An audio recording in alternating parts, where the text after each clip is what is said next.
Hello and welcome दोस्तों। आज हम इस वीडियो में बात करने वाले हैं रिएक्शन मैकेनिज़्म क्या होती है और इसके बाद हम फिजन कोवेलेंट बॉन्ड भी सीखने वाले हैं। तो वीडियो में बने रहिए और जल्दी से जल्दी इस चैनल को सब्सक्राइब और लाइक ज़रूर कर दीजिए वीडियो को। तो सबसे पहले ये देख लेते हैं क्या लिखा है। In organic reactions the attacking reagent reacts with the organic molecule और substrate to give the required product. यानी ऑर्गेनिक रिएक्शंस में यानी ऑर्गेनिक केमिस्ट्री में ऑर्गेनिक रिएक्शन होते हैं। इसमें जब जो रिएजेंट होते हैं वो ऑर्गेनिक मॉलिक्यूल या फिर सबस्ट्रेट्स के साथ जब रिएक्शन करते हैं तो हमको एक प्रोडक्ट फॉर्म होते हुए देखने को मिलती है। ओके, इसके बाद जब हम बात करते हैं the reaction involves the formation of one or more intermediates and finally the product हमको मिलती है। यानी कि जब हम रिएक्शन कराते हैं तो हमको एक और एक से ज़्यादा हमको इंटरमीडिएट्स मिलते हैं और उसके बाद हमको फाइनल प्रोडक्ट है वो देखने को मिलती है।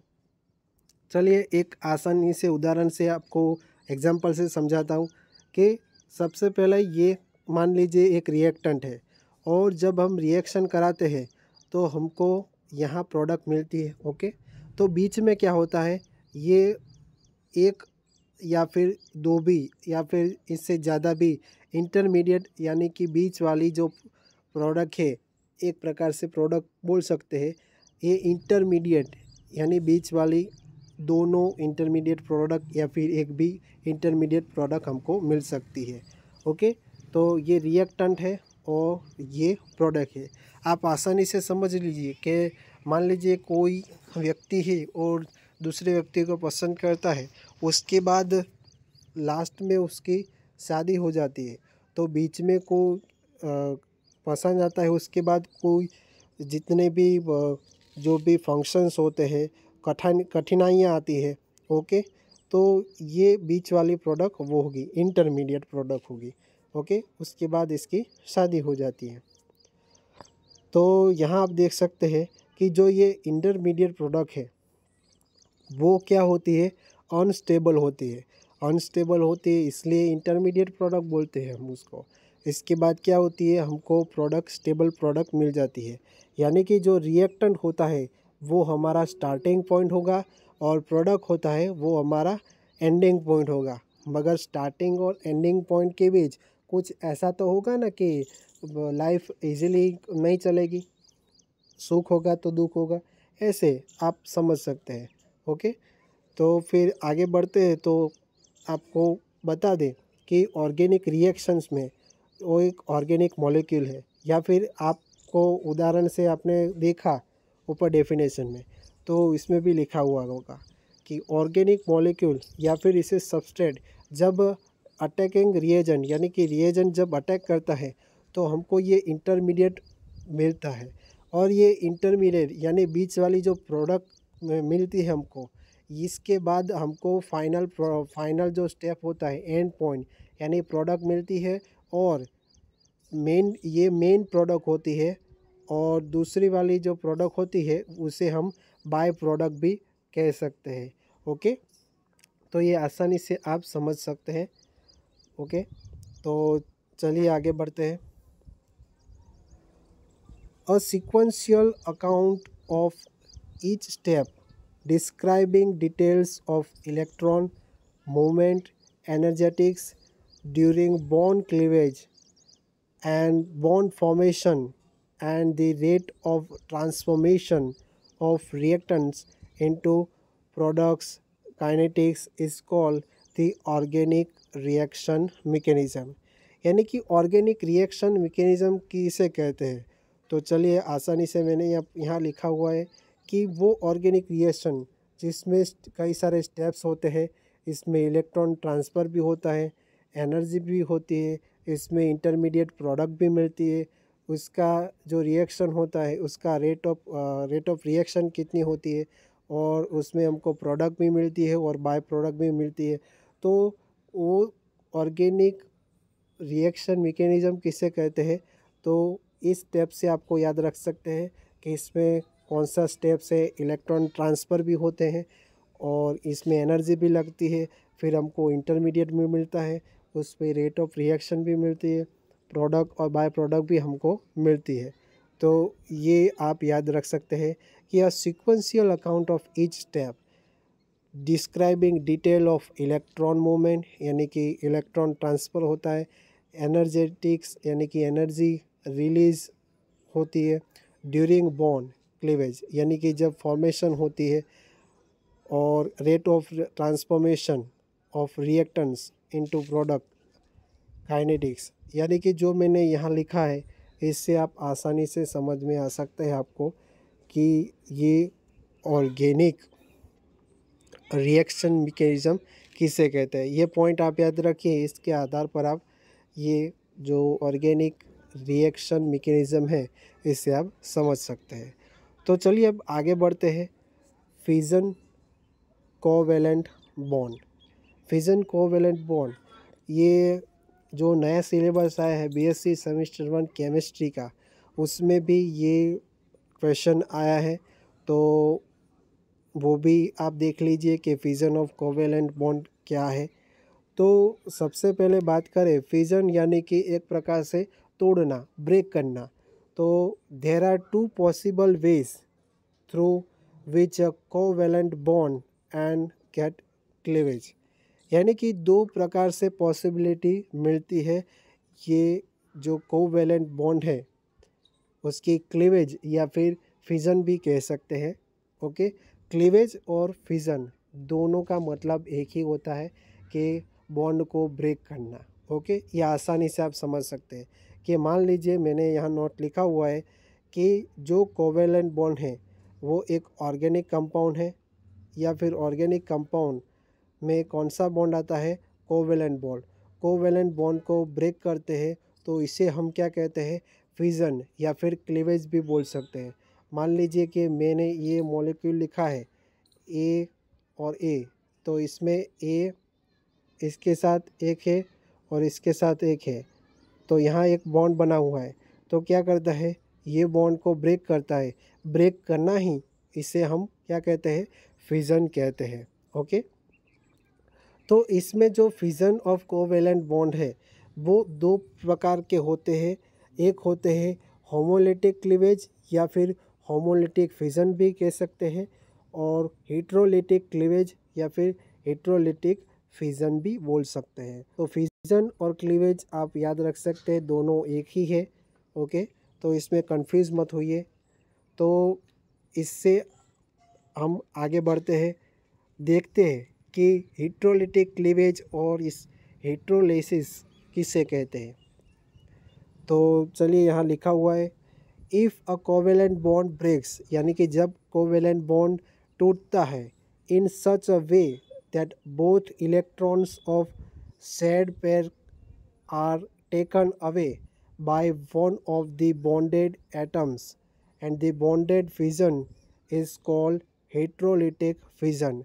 यानी कि जब कोई मॉलिक्यूल की बात की जा रही है या कोई एटम की बात की जा रही है, तो आप यहाँ देख सकते हैं कि यहाँ ए और ए एक एटम लिया हुआ है।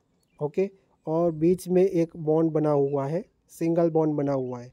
तो इसमें क्या होता है कि इसमें से क्या होता है कि यहाँ दोनों के तरफ एक एक इलेक्ट्रॉन है। तो ये क्या करता है, ये वाला जो राइट साइड वाला जो एटम है वो क्या करता है, दूसरे का एक इलेक्ट्रॉन लेके भाग जाता है, यानी कि यहाँ से ये बॉन्ड ब्रेक होता है। वो खुद का तो ले ही जाता है, मगर दूसरे का भी इलेक्ट्रॉन है, वो दूसरे का इलेक्ट्रॉन भी लेके चला जाता है। तो लेके चला जाता है तो इसके ऊपर क्या चार्ज लगेगा, ए माइनस, यानी कि पहले से एक उसके पास था मगर दूसरे के पास से भी वो एक इलेक्ट्रॉन लेके गया, तो इसके ऊपर ए माइनस चार्ज, या फिर इसे हम एनायन भी बोल सकते हैं। या फिर हम इसमें ऑर्गेनिक रिएक्शन की बात की जा रही है तो इसमें कार्बन आएगा तो कार्बन के ऊपर माइनस चार्ज लगेगा, तो इसे कार्ब एनायन भी बोलते हैं। ओके, और जो ए प्लस है जिसके पास अब कुछ नहीं बचा, तो इसके बाद A प्लस चार्ज लगेगा यानी कि कैटायन। Okay, cation. अब ऑर्गेनिक कंपाउंड की बात कर रहे हैं तो C प्लस यानी का कार्बन के ऊपर प्लस चार्ज यानी कार्बोकैटायन हमको ये मिलता है। तो इलेक्ट्रोलाइटिक फिजन में क्या होता है कि दो एटम है मान लीजिए, और दो एटम में दोनों के पास एक एक इलेक्ट्रॉन है, तो दूसरा एटम क्या करता है कि दूसरे के पास पहले से एक इलेक्ट्रॉन है मगर वो सामने वाले व्यक्ति से भी एक इलेक्ट्रॉन ले जाता है। ओके, तो इससे क्या होता है कि उसके बाद पहले से एक था, सामने से आया तो दो इलेक्ट्रॉन हो गए, तो इसके ऊपर माइनस चार्ज यानी कार्ब एनायन हमको मिलता है। ओके, तो ये हमको आसानी से हमको समझ में आता है। मगर शॉर्ट में मैंने यहाँ आपको लिख दिया है कि हिट्रोलिटिक फिजन किसे कहते हैं। हिट्रोलिटिक फिजन में हमको क्या मिलता है, इंटरमीडिएट हमको प्रोडक्ट्स जो भी इंटरमीडिएट हमको मिलता है। ओके, रिएक्शन जब करते हैं तो इंटरमीडिएट मिलता है और उसके बाद हमको फाइनल प्रोडक्ट मिलती है। ओके, तो इसमें जब इंटरमीडिएट में हमको दो मिल सकते हैं, एक तो कार्बोकैटायन और एक कार्बो एनायन।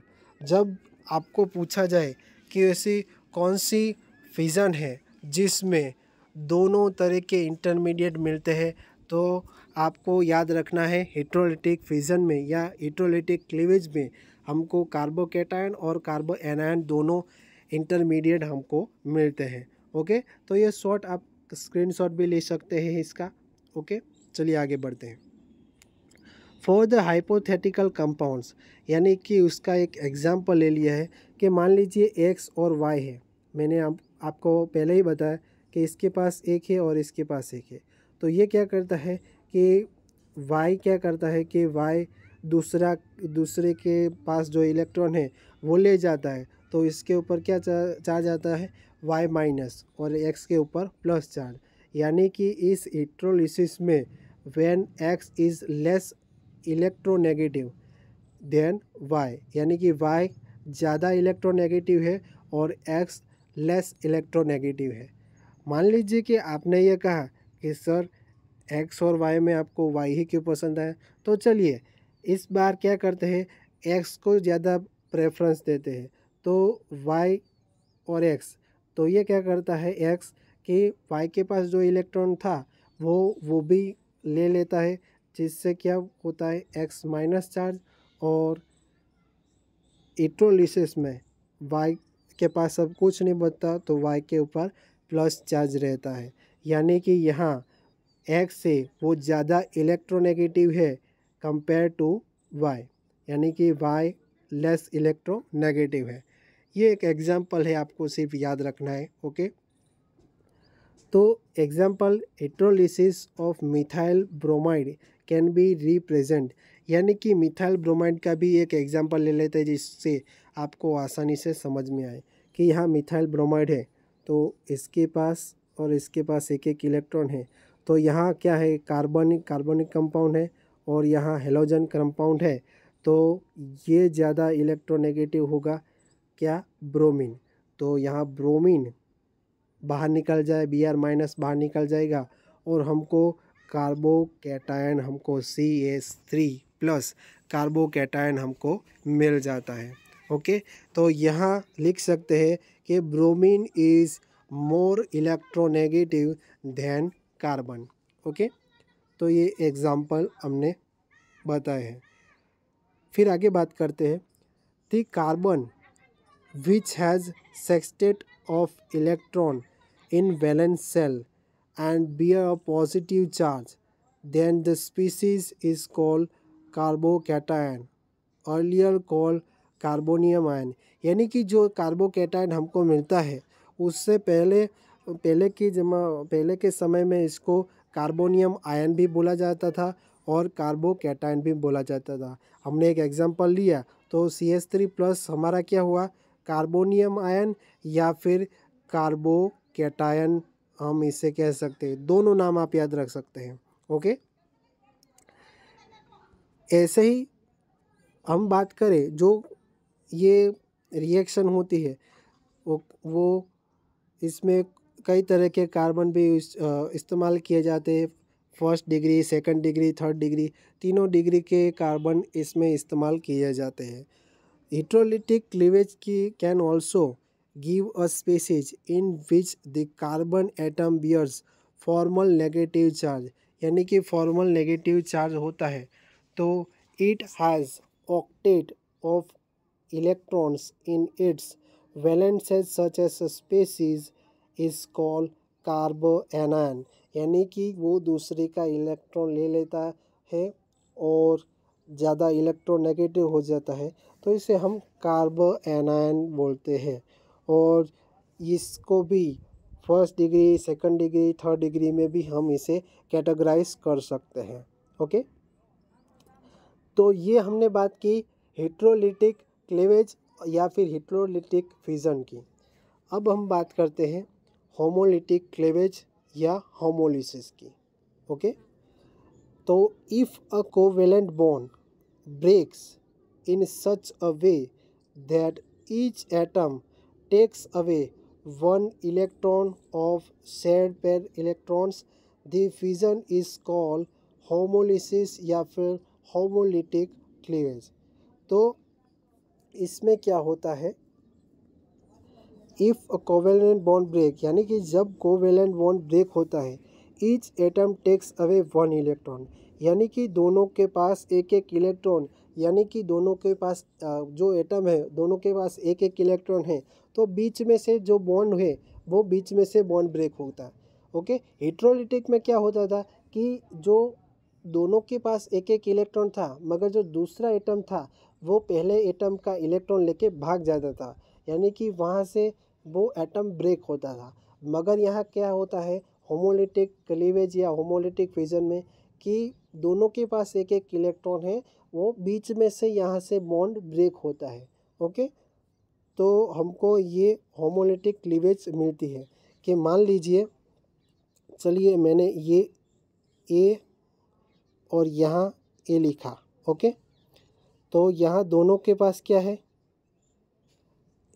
एक एक इलेक्ट्रॉन है, तो बॉन्ड यहाँ से टूटता है, यहाँ से ब्रेक होता है, तो हमको जो प्रोडक्ट मिलेगी वो क्या मिलेगी, ये फ्री रेडिकल, ऐसे फ्री रेडिकल हमको एक मिलता है। ओके, इस फॉर्म में हमको प्रोडक्ट मिलेगी। चलिए आगे देखते हैं जिससे आपको आसानी से समझ में आए। This cleavage involves movement of only one electron which is represented by half headed या फिर फिश हुक कर्व एरो, यानी कि जो क्लीवेज होती है इसमें जो एरो होता है वो हाफ होता है, फुल नहीं होता। चलिए एग्जांपल यहाँ देख रहे हैं आप कि जो अल्काइल हैलाइड लिया है हमने, अल्काइल हैलाइड लिया है, इसमें आप देख सकते हैं कि जो दोनों के पास एक एक इलेक्ट्रॉन है तो यहाँ ऐसे लिखा है एक्स और ये यहाँ से आधा एरो है और यहाँ से भी आधा एरो है, दोनों तरफ से आधे एरो है और यहाँ से बॉन्ड ब्रेक होगा तो हमको क्या मिलेगा, ये एक अल्काइल हैलाइड और ये एक अल्काइल फ्री रेडिकल मिलता है और एक हैलाइड का रेडिकल हमको मिलता है। और जो दोनों हैं वो दोनों ही वेरी रिएक्टिव इन नेचर होते हैं, यानी कि नेचर में ज़्यादा रिएक्टिव होते हैं। ओके, तो ये रिएक्शन थी होमोलिटिक क्लीवेज की या फिर होमोलिसिस की। ओके, इसमें बात करें तो the neutral chemical species form by homolytic cleavage are called the free radicals, यानी कि फ्री रेडिकल्स की बात की हमने यहाँ, तो हमको यहाँ क्या मिलते हैं, अनपेयर इलेक्ट्रॉन्स। क्या मिलते हैं, अनपेयर इलेक्ट्रॉन्स। फ्री रेडिकल्स में हमको क्या मिलते हैं, अनपेयर ऑफ इलेक्ट्रॉन हमको यहाँ मिलते हैं। ओके, तो यहाँ आप देख सकते हैं, यहाँ CH3 फ्री रेडिकल का जो एग्ज़ाम्पल है, इसका हमने ये स्ट्रक्चर हमने बनाया है। ये सिर्फ आपको याद रखना है कि यहाँ अनपेयर इलेक्ट्रॉन कितने हैं, एक इलेक्ट्रॉन यहाँ आप देख सकते हैं। ओके, और इसका एंगल होता है वो 120 डिग्री का इसका एंगल होता है। ये सिर्फ आपको याद रखना है। ओके, तो एक एग्जांपल ले लिया है हमने अल्काइल हैलाइड का कि CH3Br मिथाइल ब्रोमाइड का इस्तेमाल किया है लाइट और सनलाइट की हाजिरी में। तो यहाँ से क्या होता है, ये बॉन्ड यहाँ से ब्रेक होता है और इसके ऊपर फ्री रेडिकल और इसके ऊपर भी एक अनपेयर इलेक्ट्रॉन मिलते हैं। तो ये मिथाइल का फ्री रेडिकल हमको मिलता है। ये हमने एक रिएक्शन करके बताई है, कौन सी, होमोलिटिक क्लीवेज या फिर होमोलिटिक फिजन की। ओके, तो आप स्क्रीनशॉट ले सकते हैं या फिर लिख भी सकते हैं। तो चलिए रिवीजन कर लेते हैं जिससे आप आसानी से समझ में आए। हमने क्लीवेज कहे या फिर फिजन कहे, दोनों बात एक ही है। ओके स्टूडेंट्स, तो क्लीवेज या फिर फिजन दो प्रकार की हमको देखने को मिलती है। एक हेटेरोलिटिक क्लीवेज जिसमें एक इलेक्ट्रॉन क्या करता है, दूसरे एटम का इलेक्ट्रॉन लेके भाग जाता है, यानी कि यहाँ से बॉन्ड ब्रेक होता है। और होमोलिटिक क्लीवेज में क्या होता है, ए और बी होता है, तो इसमें से बीच में से ये बॉन्ड टूटता है और फ्री रेडिकल हमको देखने को मिलता है यहाँ। ओके, इसके कार्बन के ऊपर फ्री रेडिकल हमको दिखाई दे रहा है। हेटेरोलिटिक क्लीवेज की बात करें तो इसमें जो इंटरमीडिएट है वो दो प्रकार के मिलते हैं, एक कार्बो कैटायन और एक कार्बो एनायन। ओके, कई केसेस में कार्बो कैटायन मिलेगा और कई केसेस में आपको कार्बो एनायन मिलेगा। ओके, दोनों आपको याद रखने हैं। अगर आप शॉर्ट क्वेश्चन में भी पूछा जाए कि ऐसी कौन सी क्लीवेज है या फिर फिजन है जिसमें हमको दोनों इंटरमीडिएट मिलते हैं, तो हेटेरोलिटिक क्लीवेज या फिर हेटेरोलिटिक फिजन में हमको कार्बो कैटायन और कार्बो एनायन दोनों इंटरमीडिएट हमको मिलते हैं। तो जो रिएक्शन हमको मिलती है, रिएक्शन में जो हमको इंटरमीडिएट मिलते हैं उसमें हमको कार्बो कैटायन, कार्बो एनायन और जो फ्री रेडिकल है वो क्या है, अनस्टेबल, यानी कि इंटरमीडिएट हमने पहले ही बताया आपको कि वो क्या होते हैं, अनस्टेबल होते हैं और वेरी रिएक्टिव इन नेचर होते हैं, यानी कि नेचर में ज़्यादा रिएक्टिव होते हैं। ओके, तो ये रिवीजन आपको हो गया। हमने ऑर्गेनिक रिएक्शन मैकेनिज्म देखी, फिर फिजन कोवेलेंट बॉन्ड देखा, उसमें दो प्रकार पड़ते हैं, हेटेरोलिटिक क्लीवेज और होमोलिटिक क्लीवेज। ओके, तो आपको यह कॉन्सेप्ट क्लियर हो गया होगा। तो अगर आपको ये वीडियो पसंद आए हैं तो वीडियो को ज़रूर लाइक करें और शेयर करें अपने दोस्तों के साथ। तो फिर मिलेंगे ऐसे ही नए वीडियो के साथ। जय हिंद, जय भारत।